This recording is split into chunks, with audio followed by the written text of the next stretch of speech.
আসসালামু আলাইকুম my lovely viewers, welcome back to my channel Shiuli's kitchen. আজকের আয়োজনে থাকছে ভোজন রসিক বাঙালিদের অতি প্রিয় শাপলা দিয়ে নারকেল বাটায় চিংড়ি মাছ ভুনার রেসিপি, যা একবার খেলে বারবার খেতে ইচ্ছা করবে। এর স্বাদ ভুলার মতো নয়, তাই একবার হলো এই শাপলার সিজনে এই রেসিপিটা ট্রাই করে দেখবেন। আশা করছি রেসিপিটি আপনাদের সবার কাছে ভালো লাগবে। রেসিপিটি দেখার আগে যারা আমার চ্যানেলে নতুন আছেন, প্লিজ আমার চ্যানেলটি সাবস্ক্রাইব করে বেল বাটনটি অন করে দিবেন। আর যারা করেছেন তাদের প্রতি রইল অসংখ্য ভালোবাসা। চলে যাচ্ছি শাপলা চিংড়ি রান্না করার মূল প্রস্তুতিতে। শাপলা চিংড়ি রান্না করার জন্য আমি এখানে শাপলা কেটে ধুয়ে পরিষ্কার করে নিয়েছি। শাপলার ডাঁটায় একটা আঁশ থাকে, সেটা ফেলে দিয়ে শাপলাটাকে এভাবে লম্বা লম্বা টুকরো করে কেটে নিতে হবে। শাপলা চিংড়ি ভুনা করার জন্য আমি এখানে মাঝারি সাইজের চিংড়ি মাছ নিয়েছি। আমি এখানে চিংড়ি মাছের মাথা ও রগটাকে ফেলে দিয়ে উপরের খোসাটাকে অর্ধেক ফেলে দিয়েছি। এরপর আমি এখানে সামান্য লেজটাকে কেটে নিয়েছি। পুরো লেজটা কিন্তু আমি একেবারে ফেলে দেইনি, এতে করে রান্নার পর চিংড়ি মাছটা দেখতে সুন্দর লাগবে। এখন চিংড়ি মাছের মধ্যে সামান্য লবণ ও সামান্য হলুদের গুঁড়া দিয়ে দিচ্ছি। এখন লবণ ও হলুদটাকে ভালো করে চিংড়ি মাছে মেখে নিব।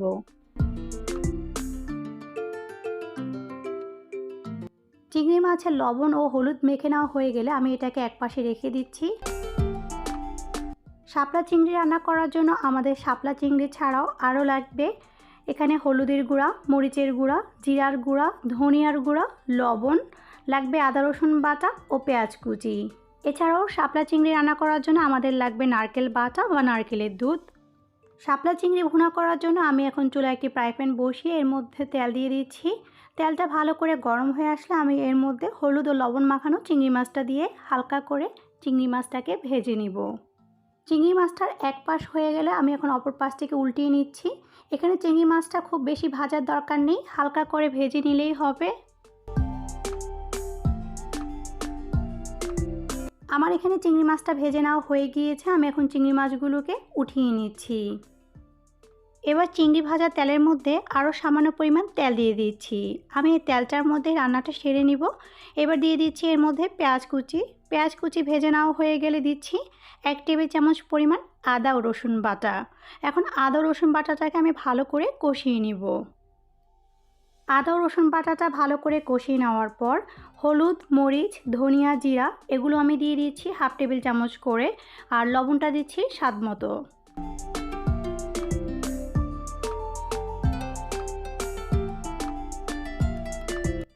এখন সবগুলো উপকরণকে একসাথে ভালো করে কষিয়ে নিব। মশলাটা যত ভালো করে কষাবেন তরকারির টেস্টটাও কিন্তু ততই ভালো হবে।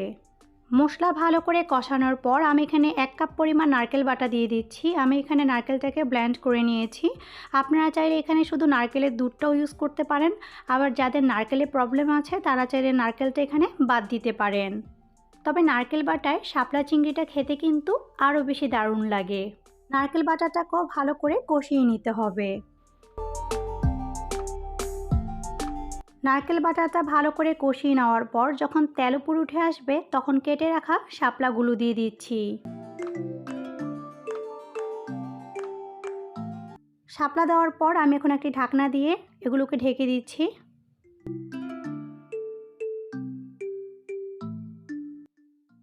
কিছুক্ষণ পর ঢাকনাটিকে সরিয়ে নিয়ে শাপলাটাকে আমি নেড়ে চেড়ে দিচ্ছি। শাপলা থেকে কিন্তু অনেক পানি বের হবে, তাই এখানে এক্সট্রা কোনো পানি দেওয়ার প্রয়োজন নেই। শাপলার পানি দিয়ে কিন্তু শাপলাটা খুব সুন্দর মতো রান্না হয়ে যাবে। আমার এখানে দেখুন শাপলা থেকে কিন্তু অনেকটা পানি বের হয়ে এসেছে। আমি কোনো এক্সট্রা পানি এখানে ইউজ করিনি, তবে আপনারা যদি মনে করেন তাহলে সামান্য পরিমাণ পানি দিতে পারেন। আমি এখন শাপলাটাকে নেড়ে চেড়ে এর উপরে ভেজে রাখা চিংড়ি মাছগুলোকে দিয়ে দিচ্ছি।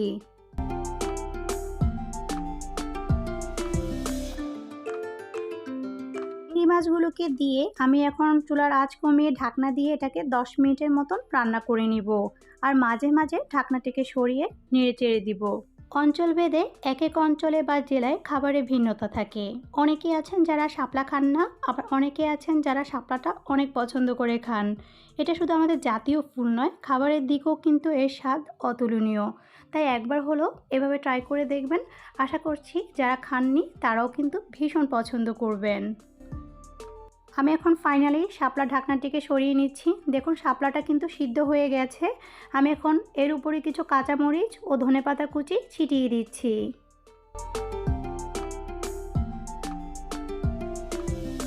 এখানে শাপলা চিংড়ির ঝোলটা কিন্তু একদম মাখা মাখা হয়ে গেছে। আপনারা চাইলে এরকম উঠিয়ে নিতে পারেন বা একেবারে শুকিয়ে নিতে পারেন। আমি এর থেকে বেশি আর এটাকে শুকাচ্ছি না। আমি এখন শাপলা চিংড়ির চুলাটাকে বন্ধ করে দিব। পরিবেশন করে দিচ্ছি মুখে লেগে থাকার মতো স্বাদের শাপলা দিয়ে চিংড়ি মাছ ভুনা, যা একবার খেলে বারবার খেতে ইচ্ছা করবে। যারা এখনও শাপলা ট্রাই করেননি, একবার হলেও ট্রাই করে দেখবেন। আশা করছি আপনাদের কাছে ভালো লাগবে।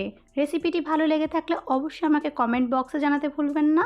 আর আমার রেসিপিটি ভালো লেগে থাকলে অবশ্যই আমার চ্যানেলটিকে সাবস্ক্রাইব করে বেল বাটনটিকে অন করে দিবেন, যাতে করে আপনারা এরকম আরও অনেক সহজ ও মজার রেসিপি দেখতে পারেন। আজকে তাহলে এখানে বিদায় নিচ্ছি। সবাই খুব ভালো থাকবেন, সুস্থ থাকবেন আর শিউলিস কিচেনের সাথেই থাকবেন। আল্লাহ হাফেজ।